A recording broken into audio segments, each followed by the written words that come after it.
Hey everybody, my name's Jackson and welcome back to EG&T Comics. And if you've ever watched one of my videos before, you know something's different, and that's behind me. I have finally got the comic book wall up, and it's pretty exciting, but I'm already about to take some down and replace them with the stack of comics that I got Friday whenever I went antiquing.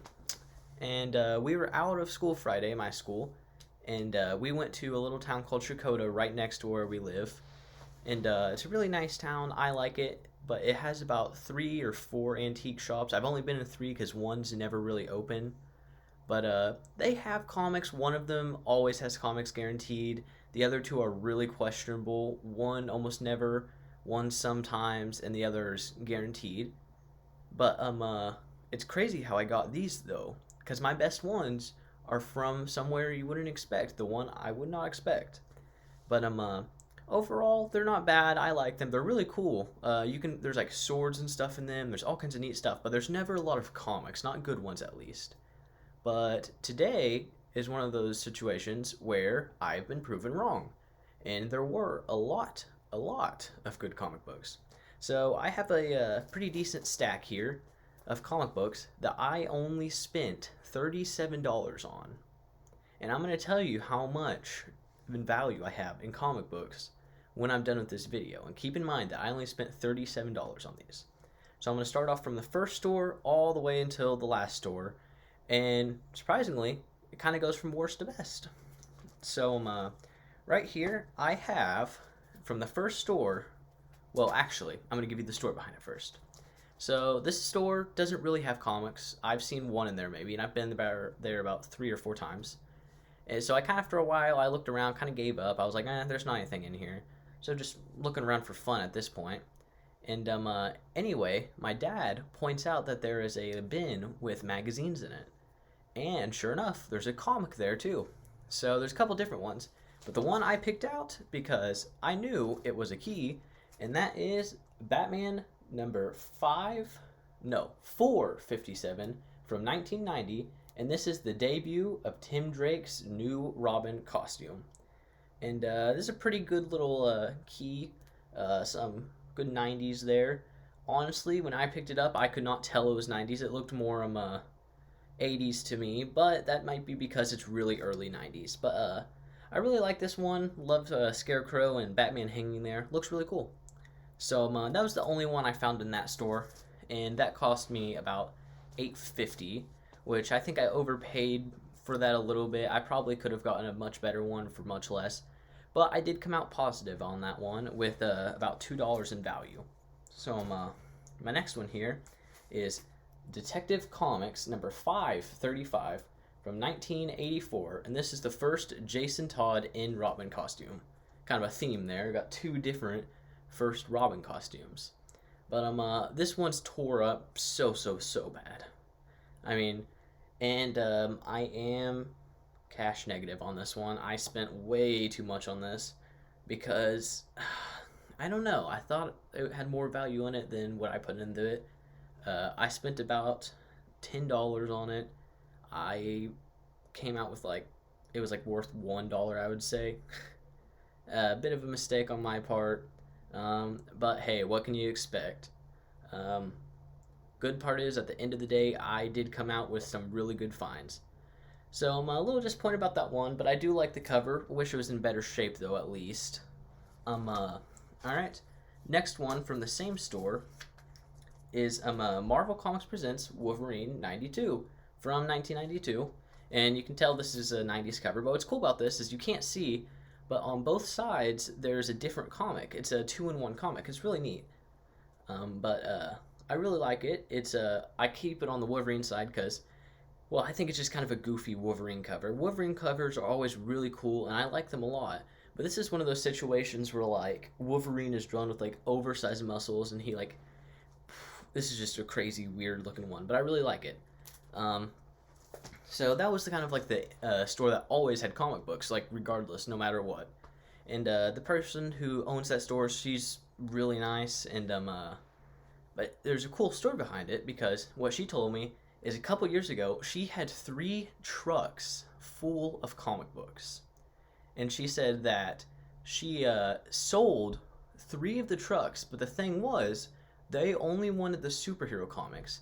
So still at her house, she has a stack of giant stack of like Western comics, and she says she has like number ones and stuff in there too. And she says all Western comics. So now, I'm not a big Western comics person, but I know there are a lot of people interested in like the old Westerns, and I think they're pretty cool still. But yeah, always go to that store. That's a good one. All right, so I'm getting into the big 3 comics here. Now, 2 are big, one's like pretty small, but trust me, this was amazing. So, story behind this store. I'm walking in. There's always one vendor that if there's comics in the whole store, this vendor's going to have it. Walk up and, I mean, to no surprise, there was no comics there. Last time I went there was no comics in that vendor's spot. So I'm looking for other stuff for the family that's like looking for certain things. I'm helping them. I'm walking by, and then I walk past it, and then I take a couple steps back, and I'm like, did I just see what I think I saw? I saw a long box for comic books with Superman on it. And I walk over, and it actually does have comic books in it. And I'm going through, and one of the first ones I see is this. This is Ultimate Spider-Man from number 7 from 2001. And the reason I picked this up is because if you've watched Into the Spider-Verse, possibly one of the best Spider-Man movies, one of my favorite Spider-Man movies, you will know that the Green Goblin from that movie looks just like the one in this comic book. And I don't know if they based that one off this one or not, but hey, I mean, I thought that was really cool. I saw that and I grabbed it instantly. And the whole bucket was $3. All the comics were $3. And for this, I was willing to spend $3. It was okay to me. So I grabbed that just because I liked the cover. I like kind of seeing the like association there between the movie and this, and it's pretty cool. So the 2 big ones are coming up here. So I'm going through the box. There's not a lot of good stuff. There's some good ones, a lot of 90s, some more modern. I found a cool Brainiac variant cover. I was thinking about getting it, and I found like a Watchmen Doomsday Clock, and it was all okay. Some more modern stuff, and more 90s. A couple of older, like Bronze Age, but still nothing I was interested in. I'm going back, and I get back to the like last 2 comic books in the whole box, and I pull out this. This is Spider-Man 2099, number 1 from 1992, and this is technically the first appearance and origin of Spider-Man 2099, Miguel O'Hara. And if you've seen Spider-Man Across the Spider-Verse, you know that this guy is a pretty big character. Though this book's worth only about $20, what does that matter to me? I love Spider-Man. I can't believe I found this. And to believe about a month or 2 ago, I was going to spend $30 on eBay to get this. And then for some reason I didn't. And I'm happy about that because for $3, I got one. And I mean, I can't believe it. It's really cool. Now, the reason I say is this is technically, is it's kind of a controversial first appearance because in Amazing Spider-Man 365, there was like a preview for this issue with Miguel O'Hara's Spider-Man 2099. Some say that's the first, and I understand. I kind of think it's back and forth for me too, whether I think it's the first or not. But the important thing to know is that that was a preview kind of for him for this comic specifically. And hey, even if it isn't his first, this is his origin, and this is a big one. So, cannot believe I found that for $3. All right. So, I'm walking out of the store. I take these 2 up. I'm like, hey, this box, it said it was $3 a piece because they both had price tags for $4. And she was like, oh, okay, I'll go check. He's a new vendor. I'm like, oh, yeah, I figured that out because I'd never seen it there before. So there you go. Spend my $6. She saw the box. Got my 2 big favorite comics that I cannot believe I got, especially this one. I'm walking by, and there are some comics on a wall. And these have never been there before either.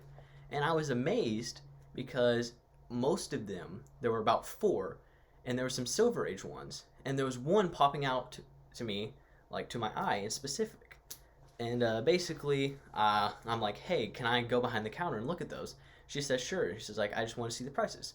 I go back, and the one I have my eye on is $12. And the comic book that's worth about $80 for $12 that I got of one of my favorite villains is this. This is Fantastic Four, number 57, from 1966. And this is just like an amazing cover of Doctor Doom by Jack Kirby himself. I mean, it's amazing. I mean, this is such a good one. Some good Silver Age action right there. If you can't tell, there's a couple problems with it that are pretty visible. We have markings here from a marker right on like the one white part of the whole thing on Silver Surfer's board. But hey, what's also cool about this is actually an issue where Doctor Doom steals the powers of the Silver Surfer, which is really cool because they actually based a movie off that whole story of Doctor Doom stealing the powers. Rise of the Silver Surfer, Fantastic Four. Wasn't that a great of a movie? But hey, it's pretty cool to know that well, not the whole movie, but a lot of that movie was based off the one fact that Doctor Doom steals his powers. But wow, can't believe I got that one. That one's going up on the wall for sure. I mean, I'm definitely putting that on the wall. So there you have it. All my comics. Kind of fan them out here for you. See here. All right. There we go. Look at that. So basically what happened here is I went in and I said I spent about $37. And if it weren't for those last 3 books, I would have came out cash negative. But instead, I came out with a value of $117. And I spent $37. Hey, that's not bad for 3 small town antique shops, huh? Now, if you like this sort of stuff, if you like comic books, comic book related things, please consider subscribing to EG&T Comics. Please like this video, and thank you very much for watching.